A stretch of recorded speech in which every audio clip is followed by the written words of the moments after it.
case of Ananias, the sin of fraud against God was speedily detected and punished. This example of God's judgment was designed to be a danger signal to all future generations. So we are part of this future generation.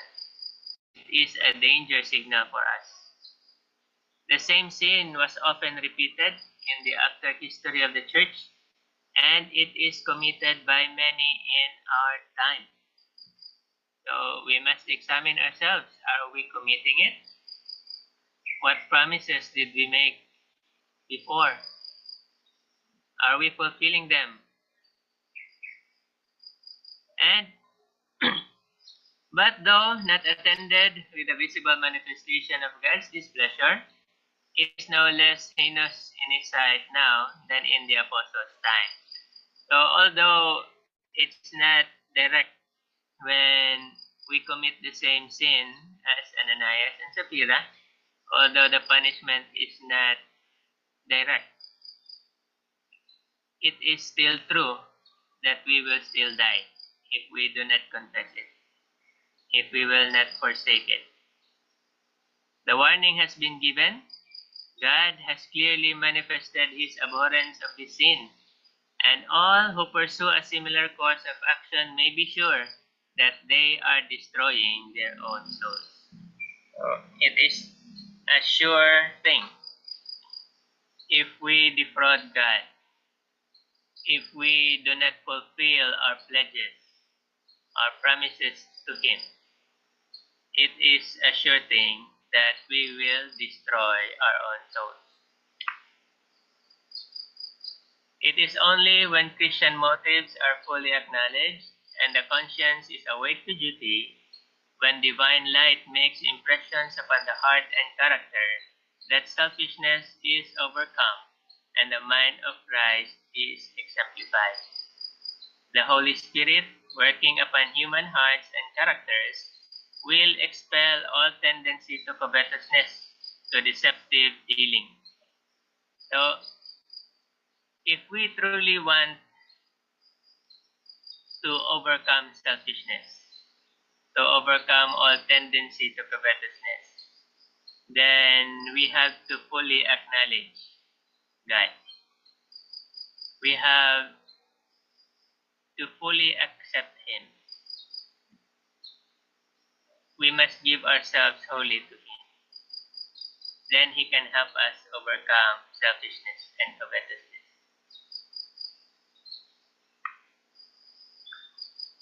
On some occasions, the Lord has moved decidedly upon worldly selfish men. Their minds were illuminated by the Holy Spirit.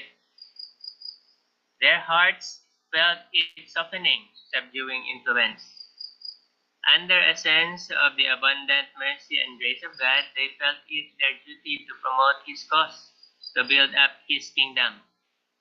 They felt a desire to have a share in the kingdom of God, and they pledged to give their means to some of the various enterprises of the Lord's cause. That pledge was not made to man, but to God in the presence of his angels, who were moving upon the hearts of these selfish, money-loving men. So, we are all sinners. We all have this tendency to covet and become selfish. We all have the tendency to love money. So, when we hear the truth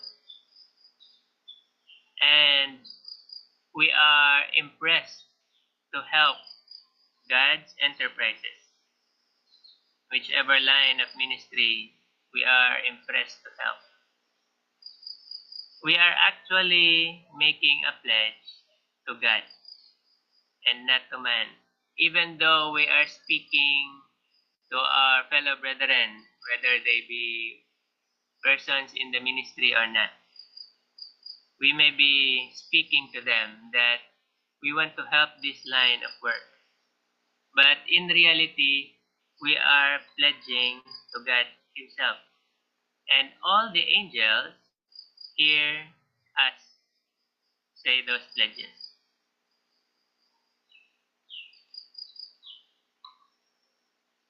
In making the pledge, they were greatly blessed, but how quickly the feelings change when they stand on common ground, as the immediate impression of the Holy Spirit becomes dim, as the mind and heart become absorbed again in worldly business. It is most difficult for them to maintain the consecration of themselves and their property to the Lord. Satan assails them with this temptation. You are foolish to pledge that money. You need it to invest in your business, and you will meet with loss if you pay the pledge. There's a quotation that says that it is more dangerous when we are in a state of prosper. When we are prospering, we are in greater danger than during the time when we are in need. The example given was with Joseph in Egypt. He was in greater danger when he became second to Pharaoh in authority than when he was a slave at Potiphar's house. When we feel that we have no need, that everything has been provided, it becomes more dangerous for us. That's why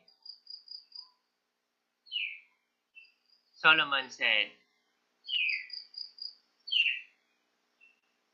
"Give me enough, Lord.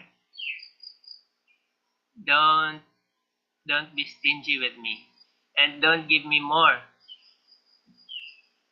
If I have less than what I need, I may curse you. But if I have more than what I need, I may forget you." That's why let us be thankful every time that we have enough. Let us be thankful. And when we have more than we need, let us pray more. Let us ask God for His protection from all the temptations of Satan, because Satan will surely assail us. It says here, this is what Satan will say: "You were foolish to pledge that money. You need it to invest in your business, and you will meet with loss if you pay the pledge."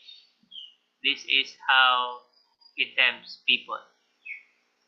I have, in my experience, meeting with a lot of people,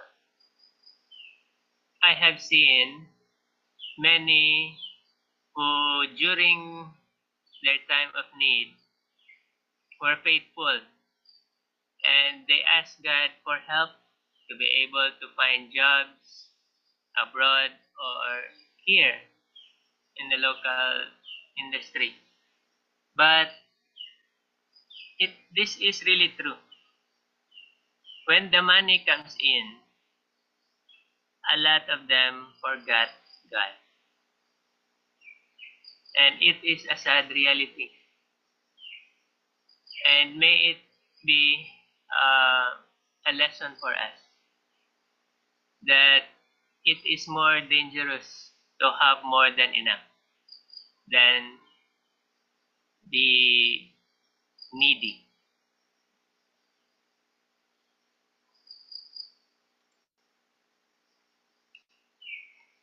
So when people have more than enough, this is what mostly happens. Now they draw back, they murmur, they complain of the Lord's message and His messengers.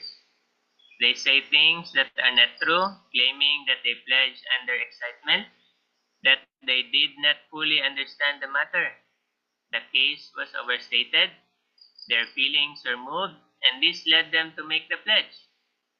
They talked as though the precious blessing they received was the result of a deception practiced upon them by the minister to secure money. they change their minds and feel under no obligation to pay their vows to God. So remember, God blesses those who make the pledge. It says here, in making the pledge, they were greatly blessed. But many people, when they become blessed, they start to become covetous and they murmur. And soon they decide not to pay their vows to God. They think that they can just break their vows anytime. There is most fearful robbery of God, and flimsy excuses are made for resisting and denying the Holy Spirit. This is why Ananias and Sapphira died, because they denied the Holy Spirit. They're grieving the Holy Spirit. So when we break our pledges, when we break our promises to God, we are actually denying the Holy Spirit. We are grieving Him. And that's a very dangerous situation. Because when the Holy Spirit is finally grieved, then we cannot be saved anymore. Some plead inconvenience. They say they need their money. To do what? To bury in houses and lands in some money-making scheme. Because the pledge was made for a religious object, they think it cannot be enforced by law. And the love of money is so strong upon them that they deceive their own souls to presume to rob God. To many, it might be said, you treat no other friend so ill. So, in reality, when we do not fulfill our promises, we are deceiving our own souls. We are deceiving our own souls. The number of those who commit the sin of Ananias and Sapphira is increasing. So this is a sad reality, really. It is increasing. Why is it increasing? There's a quotation that also says that the Spirit of God is being withdrawn from the world. So, slowly and surely, those who do not repent of their sins are being left behind to their own destruction. Men do not lie to man, but to God in their disregard of the pledges which His Spirit moved upon them to make. Because sentence against an evil work is not, as in the case of Ananias and Sapphira, executed speedily, the hearts of the sons of men are fully set in them to do evil, to strive against the Spirit of God. There's a lot of people who says when they break a pledge, they will say, oh, God will understand. But no, when we make a pledge, the pledge is binding. It is binding. And when we break it, then in the books of heaven, it will be written that we are breakers. We do not fulfill our promises.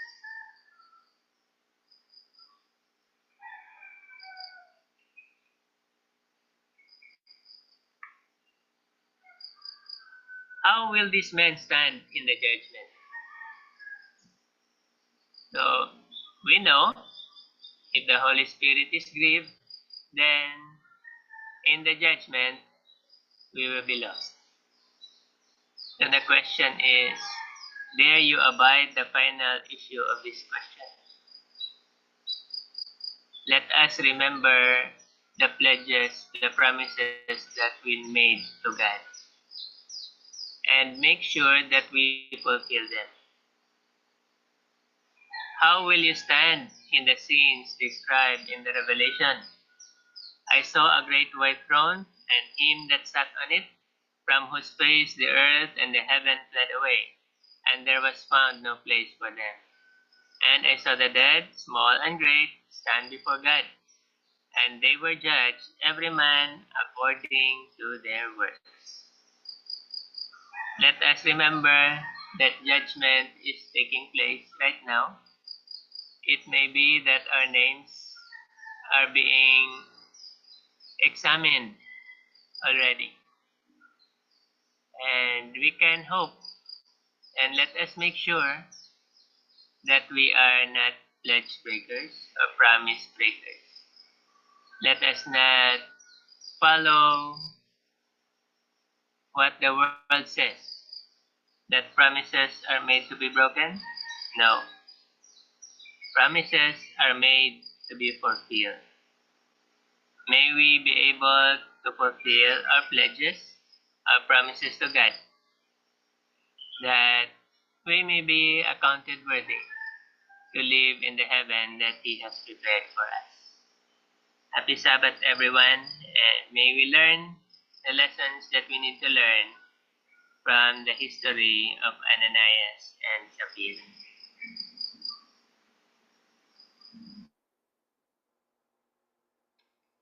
All right, thank you. All right, thank you.